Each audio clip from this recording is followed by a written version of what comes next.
And what it does to people is palpable at the Park Hill Housing Project.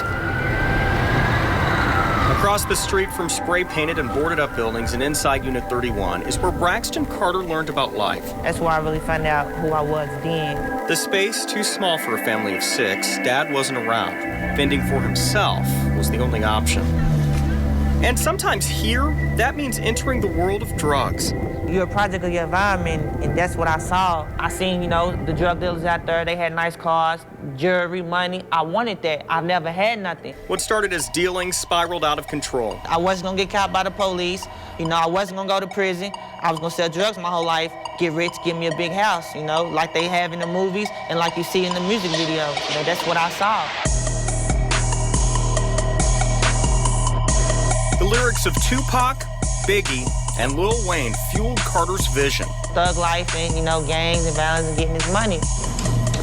He soon became a major player in Louisville cocaine sales. Veteran traffickers were family. I look at the drug dealers as father figures. Police also became quite familiar with Carter, which ultimately ended with him behind bars. Years of his life spent at Kentucky State Reformatory in LaGrange and other prisons. I still got buddies in there right now who I think about. His time on the inside was sobering in more ways than one.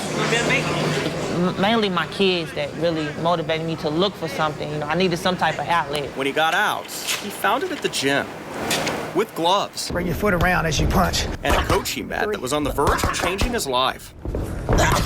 Mr. Dixon walked up to me and said, hey, would you like to get some sparring in? Braxton had never been in a ring before, but he was scrappy and knew how to handle himself in a fight. It was like, I want you to start training with me, and that was, the first day to a new beginning for me. The discipline of boxing was exactly what he needed, and it just so happens Carter wasn't alone. How do you feel? Good. James Dixon had taken in several troubled teens. A lot of them more or less wanted a father figure, more so than boxing. Try to hook off your jab. But they were getting both. What started as sparring in Dixon's garage recently turned into Louisville TKO, a boxing gym on Breckenridge downtown.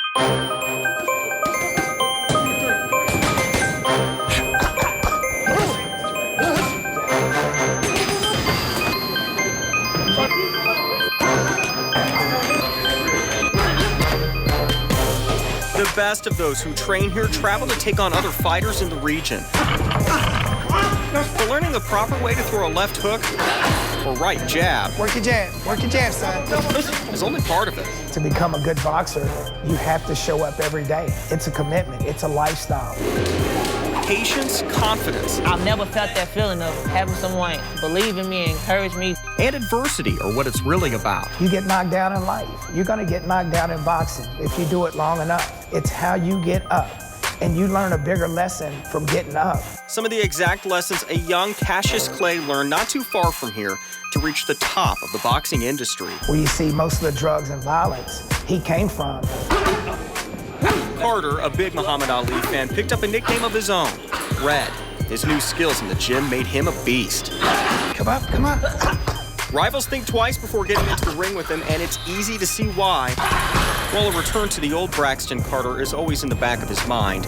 I'm worried I can get caught back up in the streets. The future for Red is too colorful to move anywhere but forward. His eyes now set on going pro. And now he's a role model to other kids. Living a life he never knew could exist. Shows me how far I've come. Realizing a dream he didn't know he had. I look at the man I am now, it's like, I don't even recognize the guy back then. Talk about a knockout. In Louisville, Chris Suter, WDRB News.